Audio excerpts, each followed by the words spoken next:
Boa noite a todos, boa noite, Brena, boa noite a todo mundo que está acompanhando a gente aqui. Muito obrigado pelo convite, mais uma vez, para poder falar contigo. Sempre é muito produtivo a gente poder ajudar. E esse debate entre nutrição e oncologia, para mim, tem tudo a ver, né? A gente não pode realmente esperar as coisas chegarem até certo ponto para daí tomar as ações. Logo, a gente tem que sempre ser precavido, prevenido, para a gente poder entregar o melhor tratamento para as pessoas, né? E o que você faz, eu acho que é fantástico, né?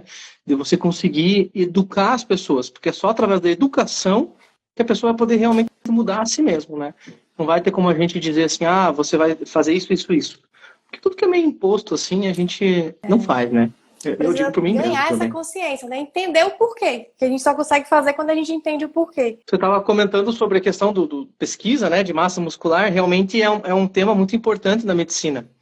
Do ponto de vista da oncologia, as nossas escalas de performance, ou seja, o quanto que a pessoa é capaz de se submeter a um tratamento, depende muito do quê? Se a pessoa consegue desempenhar atividades de rotina em casa. Então, eu entendo e sei que a pessoa consegue fazer uma quimioterapia caso ela consiga desempenhar tais e tais tarefas. Ou seja, se ela faz academia, todo mundo entende que sim. Mas ela consegue trabalhar? Consegue limpar a casa? De repente, ela consegue carregar um móvel pesado? Então, tudo isso tem o que no jogada? Músculo. Porque a gente consegue ver se a pessoa está ativa ou não através do músculo, né? Então, é uma área de interesse muito forte minha nesse sentido. Eu já peguei muitos pacientes que estavam em tratamento oncológico, não tinha aí um suporte nutricional, alguns pilares que precisam ter aí para preservar essa massa muscular. E aí era um paciente que chegou para mim que ela estava sentindo muita dificuldade de fazer as coisas em casa. Até lavar prato, ela não conseguia ficar muito tempo em pé.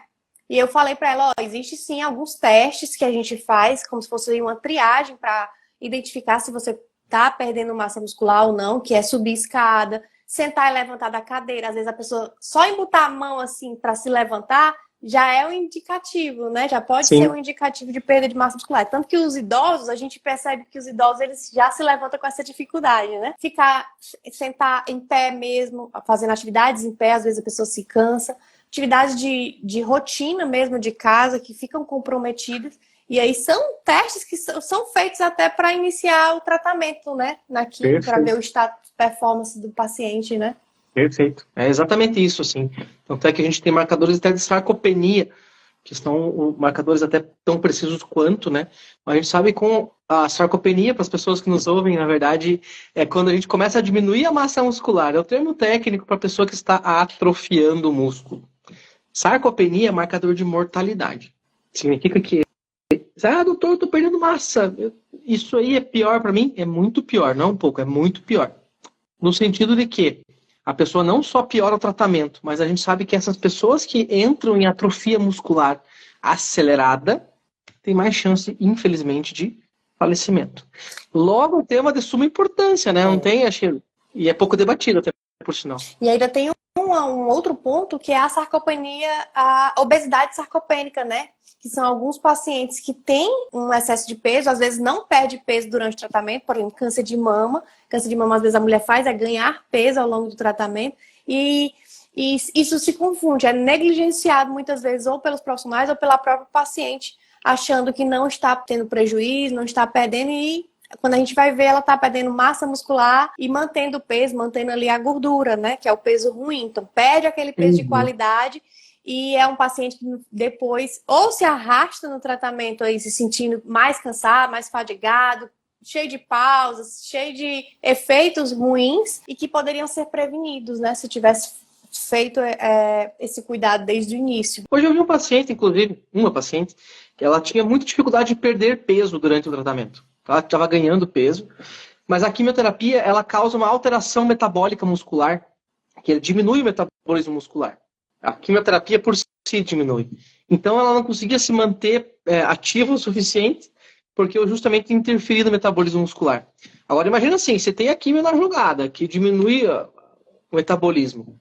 Você coloca, de repente, sedentarismo, coloca uma dieta não adequada, você coloca daí, de repente, até uma depressão, de repente. Puxa vida, é a turminha do mal, né? O que você espera que vai acontecer? Coisa ruim? É lógico, a gente tem que interferir em todos os pontos que a gente possa mexer, né?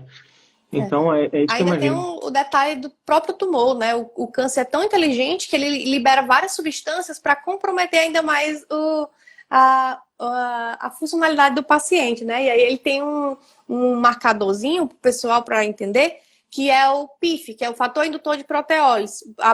O próprio câncer, ele estimula, libera essa citocina, que a gente chama, que é um marcador aí de inflamação, que para destruir mesmo a massa muscular, né? Então ele já agride aí a massa muscular nesse ponto. A gente também tem o TNF-alfa, que é o fator de necrose tumoral alfa, que é um marcador que o corpo produz com a intenção de destruir o câncer. É um marcador inflamatório. Então, a pessoa que está em tratamento de câncer ou tem câncer, tem TNF-alfa lá em cima. E a lógica daí, o que é? Porque o corpo faz isso, né? Porque ele quer utilizar o sistema imune para destruir a doença. Só que daí a sensação que a pessoa que está tratando câncer tem é que está permanentemente gripada. Dor no corpo, cansado e sem apetite. Aí, então, por isso que tem tanta função a gente conseguir deixar a pessoa o mais normal possível, né? Hoje de tarde também conversei com uma paciente minha que um pré-requisito dela do tratamento oncológico era se manter trabalhando. Eu falei, vamos tentar o máximo possível. Vamos tentar manter o máximo possível você. A gente tem toda a equipe aqui para manter você trabalhando. Porque era uma coisa que faria ela se sentir melhor. E eu concordo. Você manter as atividades normais de uma pessoa faz toda a diferença. O que eu falo muito é isso. Eu falo muito para os meus pacientes. Que a gente já está constantemente exposto a inflamações, né? Inflamações aí no dia a dia normal. Mas o paciente oncológico é um paciente um pouquinho mais inflamado. Por todas essas citocinas que são liberadas, né? Aumenta aí o processo inflamatório do paciente. Os tratamentos também agridem um pouco mais o tratamento. E aí eu falo muito dessa questão da importância de usar a alimentação a favor do seu tratamento. E aí eu prego muito uma alimentação mais anti-inflamatória, num padrão anti-inflamatório, para que a gente consiga pelo menos controlar aí essa situação, esse quadro inflamatório crônico que tá exacerbado aí no paciente com câncer. Sim. E aí entra um ponto que eu falo muito também, que é muito mais fácil a gente pensar em prevenir essa massa muscular do que pensar em recuperar. Dá para recuperar durante o tratamento? Dá.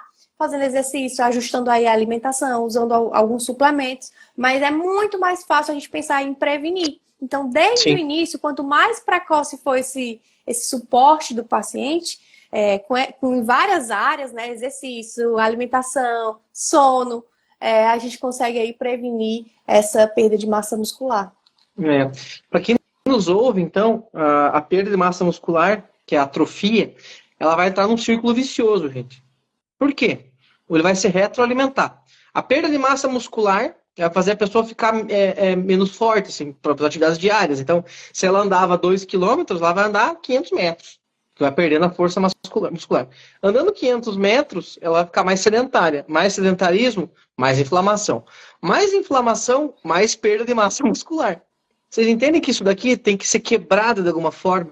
O melhor jeito de quebrar esse tipo de coisa é com a vontade. A pessoa que vai dizer assim, eu vou fazer a diferença, eu vou mudar isso. Logo daí, né, principalmente eu enfatizo muito exercício físico casado junto também com a alimentação, sabe? E é curioso que uma das coisas que a gente consegue ver, isso até também no meu trabalho, eu consigo ver idade da pessoa pelo músculo. Então, sim, é muito importante que a pessoa, até às vezes que nos ouve, tem gente talvez que não esteja em tratamento, sabe, Brenda? Mas quem nos ouve, saiba que o músculo, a gente consegue ver a idade dele, por questões intrínsecas dele, mas dos nervos também. Isso é algo bem conhecido, assim, na literatura, só que a gente tem que entender que tudo no corpo envelhece, incluindo o músculo. Só que você consegue manter teu músculo numa idade mais precoce, mais sadia, desde que você cuide dele. Então você tem pessoas com 60 anos com músculo de 40, assim como você tem gente de 40 com músculo de 60, seja por atrofia, qualquer coisa assim. O que a gente chama? Por que a gente fala tanto disso? Porque a parte muscular é um dos melhores jeitos da gente entender a reserva funcional. É isso que o meu trabalho vê. Eu desejo ver a reserva funcional, que significa, será que o tanque de energia desse paciente está cheio ou está vazio? Por que eu digo isso? Se eu pego uma gripe, eu me restabeleço relativamente rápido. Porque eu utilizo 20% da minha energia para me manter vivo, 20% para gripe, sobrou 60%. 20% para gripe e sobrou 60% ainda nessa jogada. Conforme a gente vai envelhecendo, a quantidade de energia que eu tenho, ela vai diminuindo. Se eu tinha 100 litros de energia, hoje, digamos, daqui a 30 anos, eu vou ter 50 litros de energia. O melhor jeito que a gente tem de conseguir isso daí, manter isso, é mantendo a nossa saúde muscular. Porque, querendo ou não, o músculo, ele consegue, além de regular o metabolismo nosso, a gente consegue utilizar ele para desempenhar atividades. É claro que isso é tudo conectado. O músculo em si, só porque eu estou malhando na academia, não quer dizer que eu vou estar melhor, assessorado por ter mais reserva energética durante uma infecção, um tratamento oncológico. Mas ele é um bom substituto e a gente entende as funções biológicas finas a partir da função muscular. Então, eu diria que um dos melhores jeitos, o que eu posso fazer para a questão do câncer? Além do exercício físico e a dieta prevenirem, a gente também tem a questão que, numa eventual necessidade, você vai conseguir ter muito mais chances de se submeter a um tratamento sem grandes percalços. Por isso que eu digo assim, manter a saúde em dia e manter você saudável, eu acho que é fundamental. Só para conhecimento do pessoal, né? A massa muscular, naturalmente, sem vocês fazerem nada, todo mundo, a gente já começa a perder massa muscular a partir dos 30 anos. Vai perdendo aí 2%, 3%, 3%, 5% a cada década.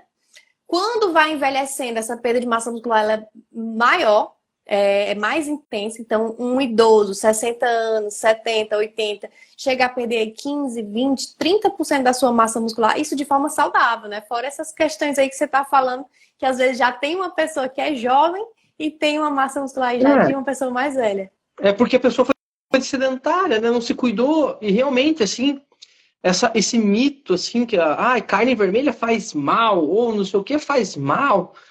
Não sei, assim, sinceramente, se a pessoa quer ter uma dieta diferente, ela tem que ser acompanhada 2 vezes mais pelo nutricionista. Eu não quero comer carne por questões religiosas. Ok, mas você vai ter que ter suplementação e um acompanhamento muito mais de perto por um nutricionista. Por que eu falo isso aí?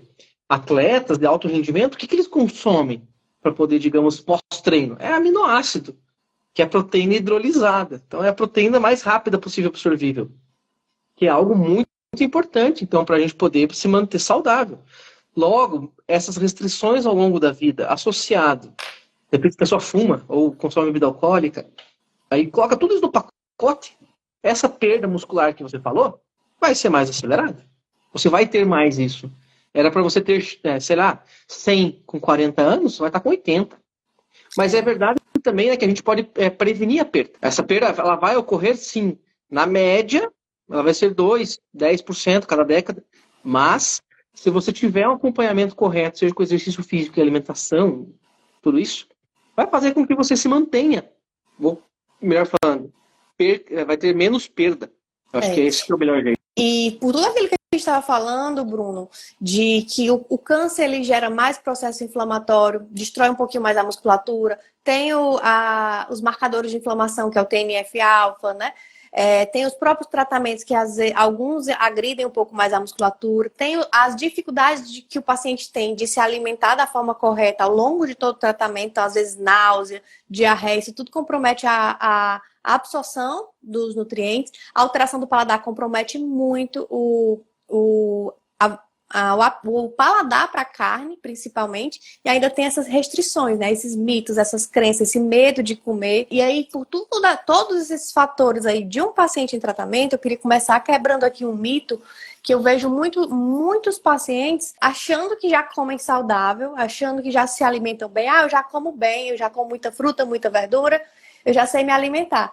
E, às vezes, eles pegam essa orientação o que é uma orientação de uma alimentação saudável. E eles pegam essa orientação com base numa população saudável, né? As recomendações gerais lá do Ministério da Saúde para uma pessoa saudável. Só que em tratamento o paciente tem necessidades a mais, tem necessidade diferente. E às vezes a gente vai precisar sim fazer uso de suplementação para controlar essa inflamação, por exemplo, um ômega 3, para atingir a necessidade de proteína, seja proteína de suplementação mesmo, de origem ou animal ou vegetal. Eu tenho o meu programa online, né, meu programa nutricional, e no programa a gente já tem cardápios, todos os cardápios já são hiperproteicos para os pacientes, e tem cardápios diferentes de acordo com a necessidade de cada um.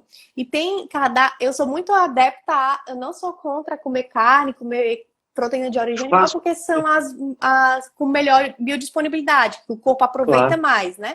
Então, para a gente pensar na preservação dessa massa muscular, seria mais interessante.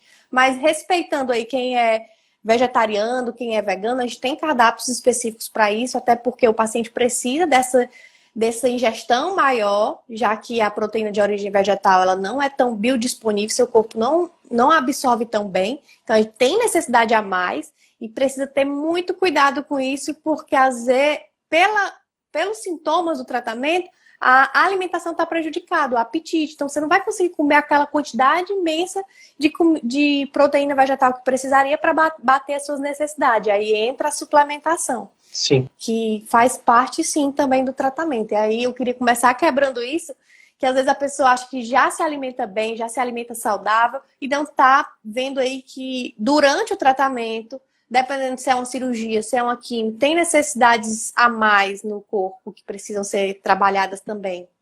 Sim. Tem muitos mitos que cercam a alimentação. Infelizmente, a gente vê isso se proliferando e pessoas, às vezes, que querem ajudar, mas nem sempre conseguem. O mito da carne vermelha. Eu perco, assim, às vezes, 5 minutos. Toda primeira consulta, vai explicar. Não, a carne vermelha, ela é saudável para você. Ela tem bastante proteína, você pode fazer uso. Outro mito também é o conservante. Eu não posso comer nada de conservante. Olha, não tem nada que impeça você de comer conservante. Eu quero que tu fale um mito aqui, porque eu já quebrei muito, mas é uma coisa que está chegando direto no meu direct aqui. Eu queria que tu falasse um pouquinho. Muita gente hoje em dia, eu tinha passado um suplemento para uma aluna, né? Lá no meu programa, e o suplemento era um whey protein. E no whey tem lá toda a descrição de aminoácidos, né? Das proteínas que compõem o whey. E dentro da lista lá dos aminoácidos tinha lá glutamina. E aí ela foi para um outro profissional e o outro profissional falou para ela parar urgentemente de tomar esse suplemento, porque não podia tomar glutamina, que ia alimentar o tumor. E aí a glutamina o nosso corpo mesmo produz, né? E aí eu queria que tu quebrasse um pouquinho esse mito. Não essencial, né? Então, assim... assim, gente... De onde que veio o whey? O whey é a proteína do leite, né? É a proteína do leite. Ela é extraída de lá. É isso, né? Tô falando. É de lá que é extraído o whey. Então, assim... O whey protein, ele é um tipo de suplementação feita para justamente aquelas pessoas que são atletas, que você acaba tendo mais lesão muscular, logo tem que curar mais o músculo. O músculo vai curar na base de nutriente. É bom fazer isso, tá? Eu vou fazer um paralelo da glutamina com a glicose. Eu escuto muito também assim, posso comer carboidrato? Eu falei, pode, claro, deve. Se você não comer carboidrato, o teu corpo vai buscar isso de outra fonte. Se você não comer carboidrato, é zero carboidrato, você vai perder peso, mas na base da atrofia muscular. Porque o teu corpo, para poder manter os níveis glicêmicos, ele vai quebrar a proteína muscular.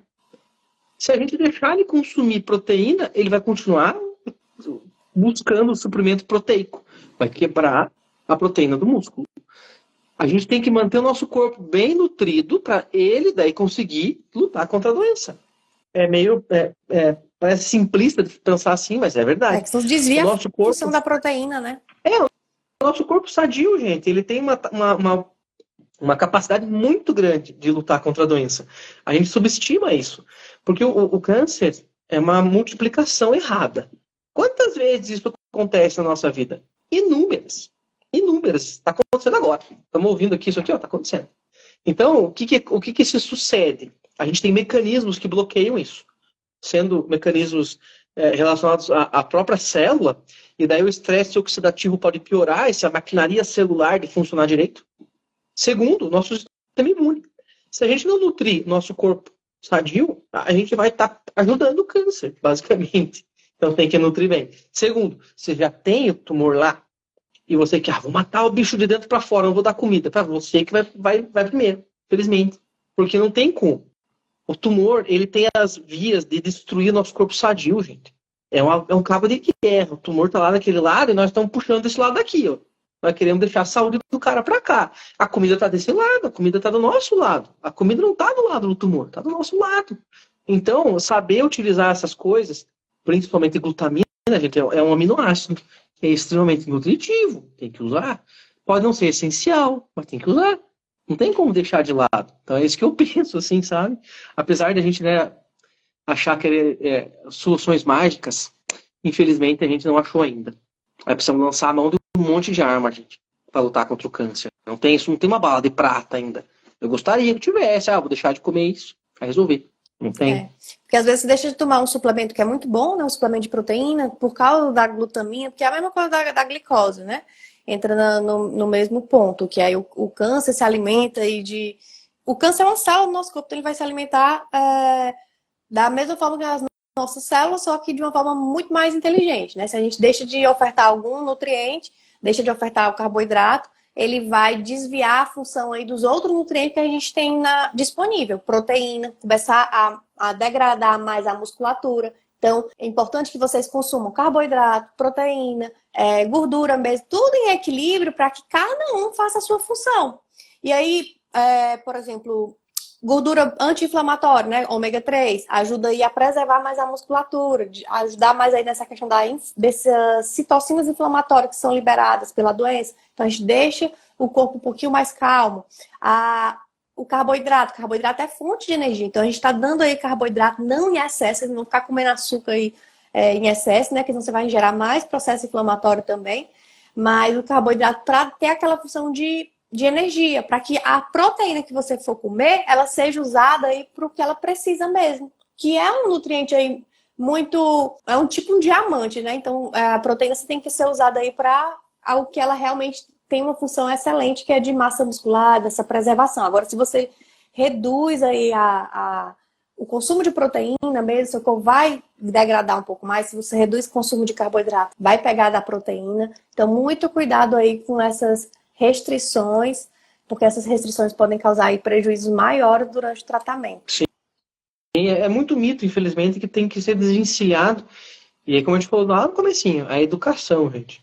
Vocês estão ouvindo isso daí? A gente é 2 no Brasilzão inteiro. Então, todo mundo que está ouvindo aqui a gente agora, no futuro também, pode ser pessoas a disseminar essa informação e dizer, olha, eu vi uma live um dia lá da Brena, nutricionista, Dr. Bruno, que realmente eu podia comer isso. Porque gera muito medo e ansiedade. Pensa que o diagnóstico oncológico, Brena, é como se a pessoa estivesse caminhando, às vezes, muitas vezes é assim. Está caminhando num dia ensolarado, na praia linda, e de repente cai um raio na cabeça dela. Porque é tão impactante esse diagnóstico, e não esperava que isso fosse ocorrer, que a pessoa entra em desespero. Logo, a gente tem que tentar dar suporte para esse tipo de situação, do máximo que der. E daí, nesse ponto, assim, a gente tem que tentar ajudar também, tirando esses mitos da cabeça das pessoas. É isso que eu imagino assim também, né? Porque o que eu vejo muito, às vezes, não sei, são muitas pessoas também querendo assombrar os pacientes, né? Querendo assustar mais do que ajudar. Pois e aí fica o paciente mais confuso, com mais medo. Coisa simples, que é a alimentação, né? Que deveria ser simples, acaba sendo aí o grande problema aí do tratamento dele. Pois é. Isso é verdade. Eu não vou negar assim, que essa palavra que você usou, fica assombrando, assim, isso pode acontecer, sabe? Eu não vou negar, assim, porque daí tudo vira uma questão de vida ou morte. A pessoa tá lá, doutor, eu posso... Outro que também veio falar para mim, e daí é câncer de fígado. Câncer de fígado, ele tem dois problemas. A pessoa vem com cirrose e o câncer de fígado. A cirrose causa sarcopenia. E o câncer de fígado causa sarcopenia. Aí ele olhou para mim bem fundo, meu doutor, eu vou te perguntar uma coisa, e se você não deixar, eu vou embora. Eu falei, o que é? Eu gosto muito de churrasco. Eu falei, sim, bacana, pode continuar. Eu não estou permitindo você comer churrasco todo dia. O que eu estou falando é o seguinte, você deve continuar consumindo carne. Todo dia tem que ter uma porção de proteína no seu prato. Não tem como. Daí eu encaminhei ele para nutricionista, vai para nutricionista, e você pode fazer o churrasco no final de semana. Quer fazer? Faça. Você vai comer demais, vai passar mal, amigo. Mas faça, não é bacana isso. Porque daí a pessoa vai entrar na sarcopenia acelerada. Ele já está com sarcopenia. Imagine como é que eu vou... infelizmente ele chegou já nesse ponto para mim. eu não tive o que fazer. Aí, e realmente, assim, às vezes até conhecimento popular, sabe? Se ninguém interferir, a pessoa sabe que ela vai ter que comer uma coisa mais nutritiva, digamos, né? O conhecimento popular ajuda a gente, não precisa de nada muito exagerado. Mas às vezes essa questão do conhecimento, às vezes não é só problema do paciente, né? Os próprios profissionais. Não tem profissional, às vezes, que não tem ainda esse conhecimento da importância, né? Teve até uma publicação que eu li da ESMO, que era um posicionamento mesmo, falando aí da questão da massa desse cuidado nutricional que precisa ter para o paciente, e eles abordavam 3 pontos principais. Primeiro é que a nutrição ela é uma grande preocupação aí para os pacientes, para os familiares, essa questão do que pode e o que não pode comer. Segundo a discussão desse artigo, era se a nutrição era tão importante assim, por que alguns oncologistas eles negligenciam essa situação. E o terceiro ponto, eles discutiam o que é que os oncologistas precisariam focar mais, o que é que eles poderiam melhorar nesse ponto, que aí entra aí o conjunto com a nutrição, né, com a nutricionista. Entendi. Eu enxergo a nutrição como um horizonte bem próximo, assim. Sinceramente, eu acho que a nutrição, nós, assim, as pessoas estão cada vez mais conscientes. Não raro, nas primeiras consultas, eu tenho pedido de pacientes para... doutor, eu preciso de nutricionista, né? Falei, Ele já fala. Eu não terminei de fazer as guias tuas ainda, já vou te encaminhar. Mais ou menos assim, sabe? Eu imagino um horizonte ideal. Mundo ideal, mundo dos sonhos. Eu vi uma pessoa comentar aqui se pode fazer caminhada durante o tratamento oncológico. Lá para cima dos comentários. A resposta é sim. Desculpa, eu não lembro o seu nome. Passou tão rápido aqui, tanta gente perguntando. E a resposta é sim, gente. E foi estudado que pessoas que fazem exercício físico durante o tratamento oncológico, independente da situação, vivem mais. É muito bom fazer exercício físico. Só que para você conseguir fazer exercício físico, você vai precisar também de um acompanhamento nutricional. Mas, primeiro vem nutrição, e daí depois, de repente, o educador físico, um personal trainer. Lógico, eu não estou falando de fisioterapia, que é a pessoa debilitada, às vezes que tem que treinar de volta, caminhada, alongamento muscular. Não, estou falando de educador físico, um personal trainer, que é mais uma pessoa associada, para a gente conseguir daí quebrar o sedentarismo, efetivamente, durante o tratamento oncológico.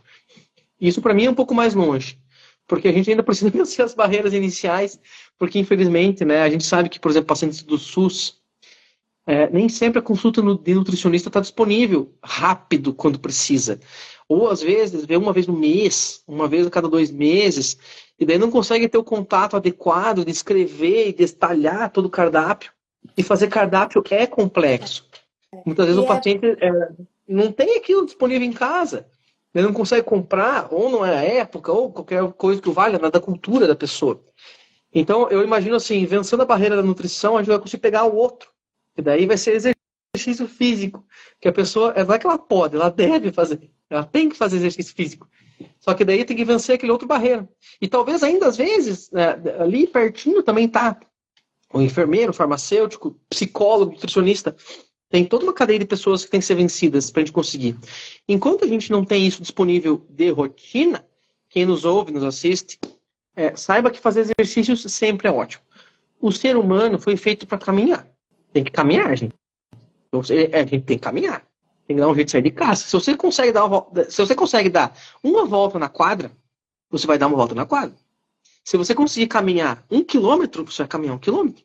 Mais ou menos assim. De 10 em 10 metros a gente vai aumentando. Esse é o objetivo. Porque a gente vai mantendo daí, a gente não perde, a gente mantém. Então eu particularmente acho isso fundamental. Eu falo muito isso. Gente, vamos primeiro ajustar a alimentação, ajustar a base, para que você faça exercício físico. A gente tem que ajustar aí o mais rapidozinho possível para que você possa iniciar o exercício físico. Porque não adianta fazer exercício físico. A caminhada até que é um pouco mais leve, né? Mas a pessoa vai fazer uma musculação, vai fazer um exercício aí de força e não ajeita a alimentação primeiro, não ajeita aí essa questão da proteína. Toda vez que a gente faz uma musculação, um exercício de força, a gente destrói um pouquinho a musculatura. Então, existe essa quebra da musculatura. E aí você precisa estar com a alimentação adequada, proteína adequada, para que você recupere essa massa muscular. Porque senão você só vai catabolizar um pouco mais, você vai perder mais massa muscular. Não sei se você sabe, mas minha primeira pós foi nutrição esportiva. Ah, é? Aí depois é que eu fiz a residência de oncologia. Eu E não aí eu gosto sabia. muito dessa parte de massa muscular. É porque toda vez que a gente faz exercício mais extenuante, gente, sabe por que que dói? Porque tá tudo machucado? Essa é a É, verdade. Dói porque a a gente gente faz micro machuca mesmo. lesões microscópicas, mas machuca, tá? É por isso que com o tempo a gente fica mais forte, e daí não dói. É porque o teu corpo, o teu músculo curou e ficou mais forte. Então, se você não tem alimentação adequada, a dor vai durar muito mais tempo, muito mais tempo. E do exercício vai ficar menos prazeroso, vai ficar dolorido, daí você não vai querer fazer mais, porque daí teu cérebro vai dizer, você tá louco? Vai ficar se machucando dessa forma. Aí instintivamente você deixa e para de fazer. Então eu imagino que tem que ser esse contexto junto para recuperar, porque você precisa ter recuperação muscular. A fase de recuperação muscular é tão importante quanto o exercício físico. A própria fadiga, né, que acontece no paciente oncológico, a fadiga tem várias causas na realidade, mas uma delas pode ser essa fadiga muscular. Às vezes os tratamentos, a própria doença agredindo aí, machucando a musculatura, e você fica com essa sensação de fadiga. Então, quando a gente ajusta a alimentação, bota aí suplementação que você precisa, faz exercício também para fortalecer, para recuperar um pouco mais rápido, você, com o tempo, começa a ver a fadiga diminuir, reduzir. Isso é verdade. Acho que tem que ver, na verdade, como multifatorial, né? Se você puder eliminar um bracinho, às vezes o restante aquele círculo vicioso que eu falei, às vezes se você remover um pontinho, o ciclo quebra. E facilita com que ocorra daí, né? O reestabelecimento da função normal, tá? Deixa eu ver aqui as perguntas. Tem bastante, olha A só. Beth aqui, esse doutor é tudo, fala da realidade do brasileiro. Câncer de mama com metástase, posso fazer exercício físico? Pode. O que tem que ser avaliado é para saber se tem risco de fratura, gente, tá? Então, assim, como eu disse, quem tem câncer pode fazer, deve fazer, é o contrário. Não é bem o contrário, assim. Tem que fazer. Não é que pode, tem que fazer, porque vai ser melhor. Ah, caminhada pode? Pode, deve fazer, tem que fazer sempre, tá? Mas, assim, antes disso, consulte, converse com seu oncologista. Porque nesses casos, dependendo da localização dessa metástase, isso pode ou não pode fazer exercício de impacto. Pode ou não pode fazer assim, assado. Porque, muito provavelmente, você já deve estar recebendo algum remédio que inibe fraturas. Seja Zometa, que é o ácido zoletrônico, denosumab, sabe? Tem vários medicamentos que inibem fraturas daí. Tem que ver se isso está na coluna, se precisa ser cuidado ou não, sabe? Então, não dá para ser alterofilista amanhã, assim, sabe? Tem que conversar com o teu médico primeiro. Algumas pessoas falam assim, quantidade de proteína por dia. Não tem como eu dizer aqui, gente, porque depende do seu tipo de câncer, depende do tratamento que você está fazendo, depende de como é a sua rotina e como é que está a tua alimentação, se você está tendo algum sintoma que prejudica essa ingestão e aí você precisaria suplementar um pouco mais. Então, vários detalhezinhos que a gente precisa ver em relação a isso, para definir essa quantidade de proteína, se vai ter necessidade de suplementação ou não. A Leide, difícil fazer o tratamento adequado pelo SUS. Essa questão aí também do acesso, né, que você estava falando, acesso a nutricionista é muito complicado, principalmente, às vezes, especialista, né? Às vezes no SUS nem é o especialista na área. E uma forma que eu encontrei de realmente tornar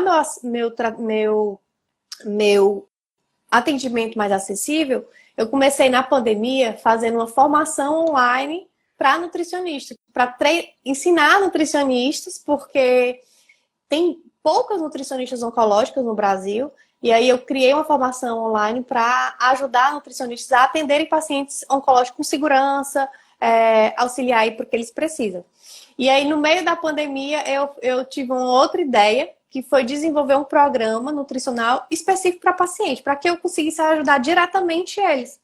E aí, hoje eu não faço mais consultório, transformei todo o meu formato de atendimento num programa online, que é o PAS, né? Tem algumas alunas aqui falando, que é uma outra abordagem de atendimento ao paciente. Tá? Hoje em dia, ainda é uma coisa nova, uma realidade nova, mas eu já vejo que muita gente já está tendo essa noção de que existe esse outro formato de atendimento, que é programa nutricional, que é o que eu mais acredito hoje em dia, porque realmente no programa eu consigo ensinar. Quando eu ia para o consultório, eu só entregava a dieta e o paciente ia para casa com aquela dieta e muitas vezes nem seguia, né? Porque não tinha esse conhecimento, não tinha entendido o porquê de cada coisa. Na consulta, geralmente a pessoa não grava 20% do que a gente fala, não grava 10% do que a gente fala, porque é muita informação. Imaginei no cardápio, tanta informação que eu tenho que dar. Aí eu transformei tudo num programa, que é onde eu coloco todas as informações, tem cardápio, tem suplementação, tem livro de receita, mas ao longo do programa também tem aulas para ensinar o porquê de cada coisa. Por que a nutrição é importante, por que eu coloquei aquelas coisas no cardápio, para realmente o paciente comece a ganhar essa autonomia, essa segurança aí, e comece a entender, ter a consciência do que é que ele precisa fazer, né? Sim, é que a gente também tem que pensar que o nosso conhecimento ele tem que estar beneficiando as pessoas, né? E talvez uma solução como essa, talvez não, uma solução como essa, você tem uma escalabilidade, você consegue entregar para mais gente do que entregar um por um, né? Acho que isso daí é uma virtude muito grande, assim, realmente, de você conseguir fazer isso de uma maneira para treinar as pessoas, assim, né? Aqui a Kelly estava vendo, ó, perguntou, ó, e quando não conseguimos fazer exercícios, até ficar em pé cansa, fora as dores. Acho que a Kelly, né, muito provável está fazendo um tratamento oncológico com quimioterapia. Me parece, então, Kelly, que você está naquele círculo vicioso ali.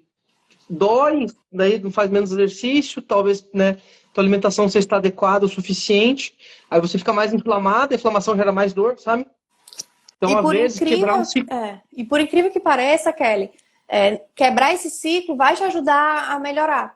Por exemplo, começar aí um exercício físico, começar uma caminhada, mesmo que seja 10 minutinhos, começar a melhorar 1% aí da alimentação. Hoje eu fiz stories, falei aí, se vocês peguem uma dica do que eu dou aqui no Instagram, já é alguma coisa, já é uma melhoria para o seu tratamento.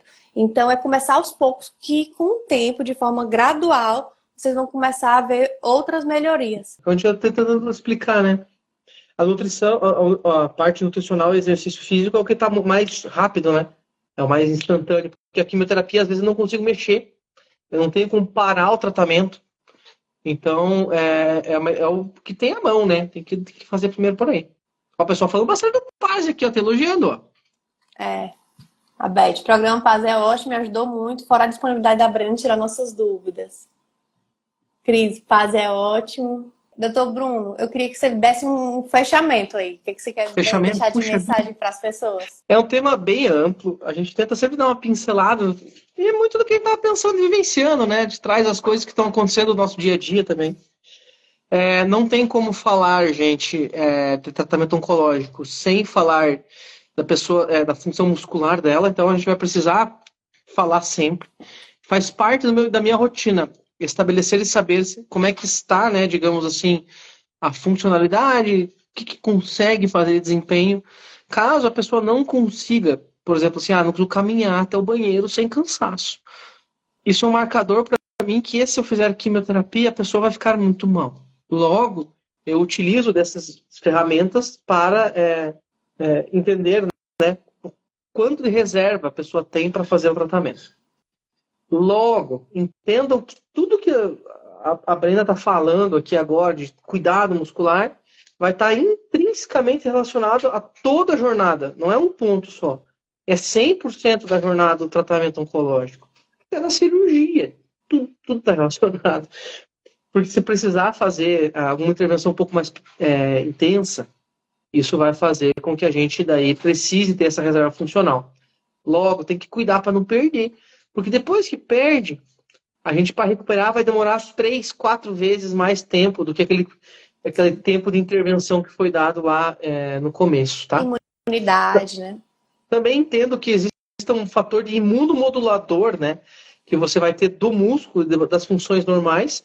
Lembrando que hoje em dia um dos pilares do tratamento oncológico é a imunoterapia, que a gente utiliza o sistema imune da própria pessoa para lutar contra a doença. Acontece que, às vezes, se o sistema imune está muito prejudicado, eu fazer esses medicamentos não vai ter a mesma resposta. Então, assim, se o sistema imune está muito, entre aspas, baleado, a gente não vai conseguir ter a resposta que a gente esperava. Logo, a gente tem que tentar o máximo possível se manter bem, e isso daí vai envolver uma série de medidas. Se eu fosse falar uma coisa, eu diria assim, não tem solução mágica, gente. é aquela coisa, assim, realmente, do cardápio. É a solução que tem que ser empenho diário. Não adianta a gente fazer só final de semana, é diário mesmo. Assim como os exercícios, a gente faz, eu jogo futebol com meus amigos no quarto sábado do mês. Não vai adiantar, gente. Mas vai fazer lesão muscular. Então, assim, eu diria assim que é o empenho diário de vocês que nos ouvem, todo esforço de vocês que vai mais contribuir para o tratamento ter sucesso.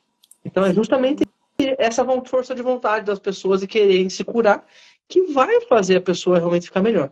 Então, para mim, eu vejo e eu admiro muito as pessoas que se importam e vão atrás disso. Então, essa é a mensagem final que eu tinha. Maravilhoso. E é pensar também exatamente nisso que você falou. Às vezes as pessoas chegam desesperadas, achando que a alimentação é só no pré, no pós da quimioterapia, na semana da quimioterapia, no dia que vai fazer a quimioterapia, o que é que eu vou comer, vou fazer a quimioterapia amanhã. E não é assim, gente. O corpo, ele funciona constantemente, né? Diariamente. Então, é uma alimentação que você tem que levar para a vida toda. É uma alimentação aí, quanto antes, mais precoce possível e ao longo de todo o seu tratamento. Ao longo de todo o tratamento, você precisa fazer esse ajuste. Exatamente. Não só no dia da quimio, no dia da medicação, no dia da cirurgia. Exatamente. Quanto antes começar, melhor. Era isso. Eu queria agradecer muito, Dr. Bruno. Você é maravilhoso. Tu tem uma linguagem muito clara. Eu acho que o pessoal gostou muito também. Devem ter entendido bem. É muito legal quando eu pego médicos que têm essa abordagem, que têm esse cuidado multidisciplinar mesmo, né, integral do paciente, porque é isso que faz a diferença no tratamento, né? Obrigado aguente todo mais uma vez o convite. De repente a gente pode marcar também alguma live algum dia com outros assuntos que o pessoal queira saber. A gente faz uma enquete aí nas minhas redes, nas tuas redes, e a gente vê assim, a gente coloca, sei lá, 5 temas, assim, e o povo faz uma enquete, a gente dobra essa live, de repente, ali no março, mais ou menos, aí a gente consegue ver isso aí de novo. E obrigada aí pela disponibilidade de todo mundo também, obrigada, Bruno, também.